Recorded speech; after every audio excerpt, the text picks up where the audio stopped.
이제 선거가 바로 눈앞에 코앞으로 다가왔습니다. 단 하루 오늘밖에 남지 않았습니다. 그야말로 여야는 젖먹던 힘까지 모두 쏟아서 마지막 한 표라도 더 얻기 위해 있는 힘, 총력을 다 쏟고 있습니다. 국민의힘의 한동훈 위원장은 서울 청계광장에서, 그리고 민주당의 이재명 대표는 대통령실이 있는 용산에서 상징적으로 마지막 유세를 장식을 합니다. 이럴 때 쓰는 말이 있죠. 진인사 대천명, 하늘의 뜻에 맡긴다. 하늘의 뜻을 따른다. 이제 모든 것을 끝내놓고 내일 새벽에는 국민들의 심판을 받게 됩니다. 깜나라 조진국 시간입니다. 어느 신문 사설에서 이런 제목을 제가 본 적이 있습니다. 미리 선거를 앞두고 이번 선거를 바라볼 때에 후보자의 면면을 살펴볼 때에 최악의 20대 국회, 이런 제목의 사설을 제가 본 적이 있습니다. 지금 국회도 얼마나 엉망이고 국민들에게 그야말로 비난을 받고 있는데 이 21대 국회보다도 더 최악이 아니라 최악의 국회가 될 것이다. 그런 사설 내용이었습니다. 그 이유는 총선에 나서고 있는 후보자들의 면면을 살펴볼 때에 저도 이 사설을 보면서 정말 옳다, 바른 지적이다, 절대적으로 공감하면서 동의를 표한 바 있었습니다. 오늘 저는 고교연합 단톡방에 실린 글을 옮겨보려고 합니다. 세상이 참으로 암울하고 답답하지요.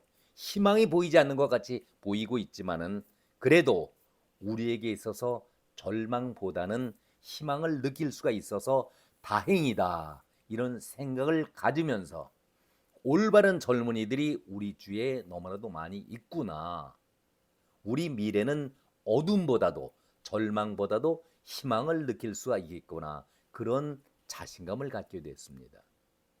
지금 우리의 정치 풍토가 어떻습니까? 조국의 허상, 헛껍질로 정치를 오염시키고 있지 않습니까? 많은 사람들이 조국의 희화화된 그런 모습을 보면서 전폭적으로 지지를 보이고 있다. 저는 결코 그렇게 생각하지 않습니다. 특히 젊은이들, 20대의 젊은이들이 바라보는 조국은 대단히 부정적입니다.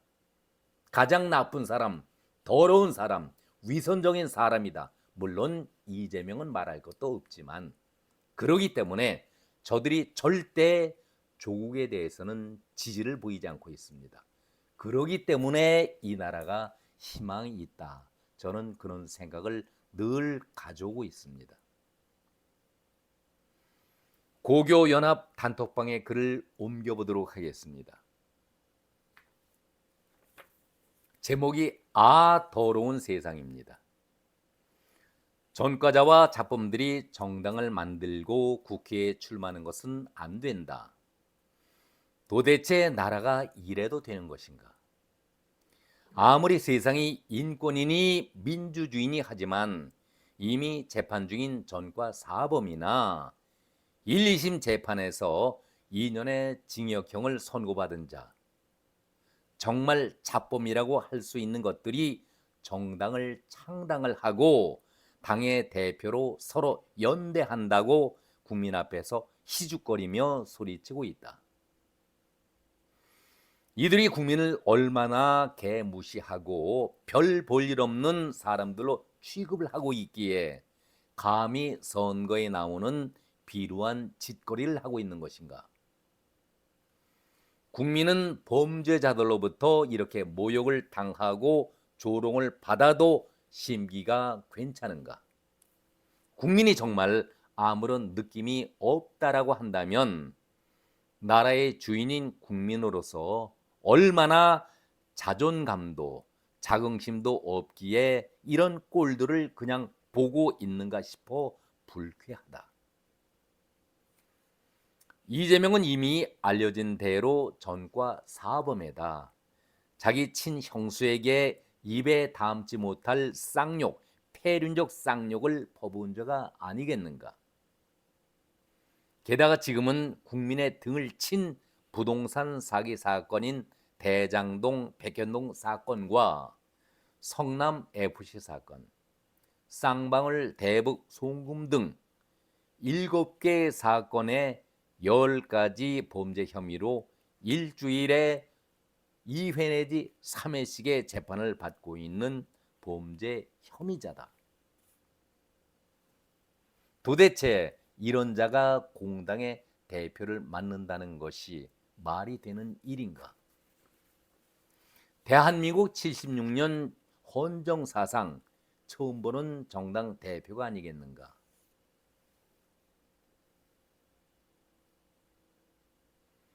그래도 이전에 대한민국 정치인 같았으면은 벌써 이실직고하고 감방에 가거나 은퇴하고 조용히 지낼 처지인데 이렇게 뻔뻔스럽게 공당의 대표를 맡고 국민 앞에 나설 수 있겠는가? 혐의도 뇌물, 배임 등 전형적인 권력형 부정비리 범죄 잡범에 속하는 범죄들이다. 정당의 당규를 고쳐서 대표직을 유지하는 것을 보면은 그 당의 수준을 알고도 남음이 있다. 조국은 어떤가? 정말 파렴치하다고밖에 할 말이 없을 정도로 간교한 인간이 아닌가 싶다. 알바 서류 조작과 가짜 서류로 자기 딸을 시험 한 번 치지 않고 대학까지 가게 하고 의사까지 만들었으니 정말 대단한 자식 사랑이라고 할 수 있을지 모르겠으나 정말 불행한 처지가 되었다. 그 딸은 결국 고등학교 학력으로 주저앉았고 자기 아내는 징역형을 받았다. 그리고 조국 자신은 1, 2심에서 2년의 징역형을 선고받아 대법원에 상고한 상태이다. 이런 자가 대법원의 확정 판결이 나지 않았다고 무죄 추정의 원칙으로 정당을 창당을 하고 국회의원이 되겠다고 한다. 그리고 창당을 하면서 국회의원을 왜 하려고 하는가? 그런 기자들의 질문에 대해서 국회의원이 되어서 쓰검을 없애기 위해서라고 궤변을 털어놓는 것을 보고서 실소를 금할 수가 없었다. 여기에서 쓰검은 쓰레기 검사의 줄인 말이고 그러면 쓰인 쓰레기 인간이나 쓰교 쓰레기 교수는 어떨까? 국회의원 선거를 앞두고 형사 피의자 두 사람이 연대한다는 것 자체가 정말 있어서는 안 되는 일이다.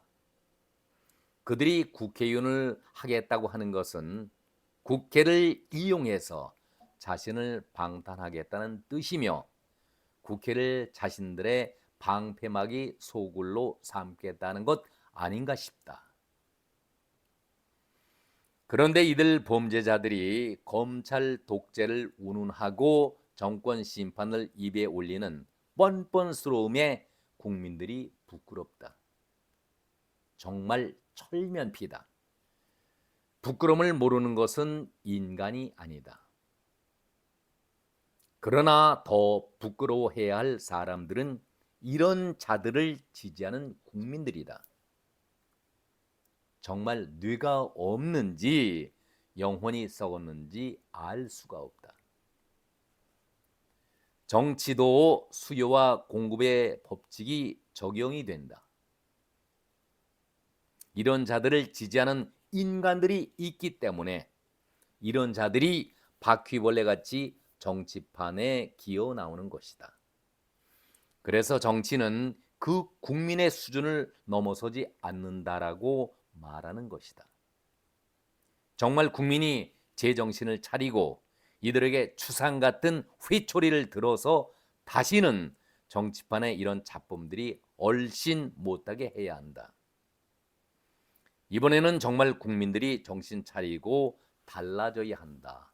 이렇게 글을 맺고 있습니다. 저는 이 글을 바라보면서 참 많은 것을 깨달았습니다. 구구절절이 옳은 얘기이고 올바른 지적이다. 저는 이 글을 읽는 순간 가슴이 솔직히 뭉클해졌습니다. 그리고 우리의 정의는 결코 죽지 않았다. 이런 것을 느낄 수가 있었습니다. 우리 주위에는 생각보다도 더 많은 사람들, 깨어있는 지성인들이 있다는 그 사실 자체에 크게 감동을 받았습니다.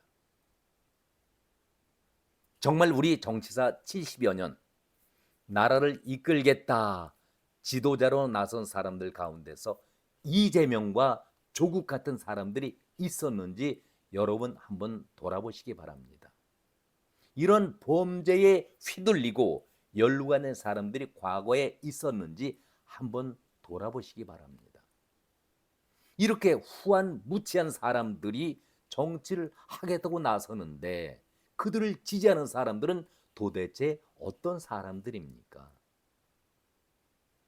결론 부분에서 고교연합 단톡방에서 그 주장하는 그 말이 제 가슴을 아프게 하고 있습니다.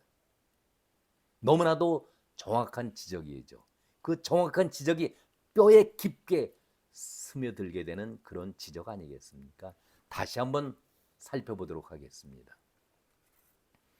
그러나 더 부끄러워해야 할 사람들은 이런 자들을 지지하는 국민이다.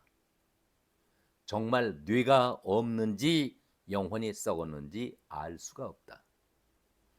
이런 자들을 지지하는 인간들이 있기 때문에 이런 자들이 그야말로 정치 쓰레기들이 바퀴벌레같이 정치판에 기어 나오는 것이다. 그래서 정치는 그 국민의 수준을 넘어서지 않는다고 말하는 것이다. 뼈아픈 지적 아니겠습니까? 저는 이 말을 보면서 정말로 우리 정치는 희망이 있구나. 우리 젊은이들을 믿어도 되겠구나 하는 자신감을 느낄 수가 있었습니다. 어제 조명현 씨가 공익신고자 조명현 씨가 법정의 증인으로 참석을 했습니다. 김혜경 씨의 공직선거법 위반 혐의 2차 공판에 참석을 했는데 취재진에게 이런 질문을 하고 이런 답을 했었습니다.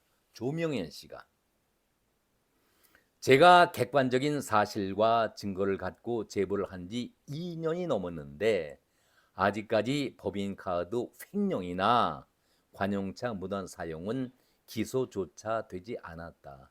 지금 공방을 펼치고 있는 것은 법인카드를 통해서 밥값을 누가 냈느냐, 본인이 냈느냐, 알았느냐 그 문제 아니겠습니까? 그래서 민주당 쪽에서는 김의겸의 그런 헛망언을 했었죠. 겨우 10만 원 정도 되는 걸 가지고 검찰이 영장 청구를 하겠는가? 이 김의겸도 도둑놈 심포 아니겠습니까? 이거 가지고 공방을 펼치는데 조명현 씨는 법정에 나서면서 기자들에게 그렇게 얘기했습니다. 그 10만 원도 대단히 중요한 위법 사항이지만 아니 객관적인 사실과 증거를 갖고 제보를 한 지 2년이 넘었는데 그 제보 가운데에서는 법인카드 횡령 부분 전체적인 부분 과일만 하더라도 1,000만 원이 넘는다고 하지 않습니까? 그리고 관용차 무단 사용 이것은 기소조차 하지 못하고 있다. 안타까움을 토로하고 있는 것 아니겠습니까?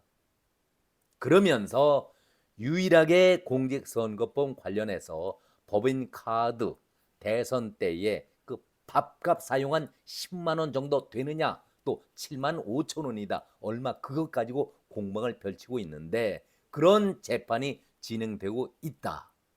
그러면서 뼈아픈 얘기를 합니다. 명언을 얘기합니다. 지연된 정의는 정의라고 생각하지 않는다. 지연된 정의는 정의라고 생각하지 않는다. 범죄를 저지른 사람은 법정에서 책임을 물어야지 민생을 얘기하고 국민을 대표한다는 얘기를 한다는 것 자체가 국민을 속이는 일이라고 생각을 한다. 개인적으로 작은 힘이지만 국민들에게 사실을 알리는 방법을 최대한 찾아내고 이 길을 계속 걸어가겠다. 자신의 올바른 그 심정을 굳게 표현하고 있습니다. 저는 그러한 내용을 바라보면서 지연된 정의는 정의라고 생각하지 않는다. 우리 국민들 대다수는 이런 마음으로 나라가 바로 되기를 바라고 있지 않겠습니까? 이제 이 모든 것을 다 정리하고 오늘 자정이 되면은 모든 것이 멈춰집니다. 그리고 내일 국민들의 심판을 기다리게 됩니다. 앞서 말씀드린 대로 진인사 대천명입니다. 오늘은 여기까지입니다. 고맙습니다.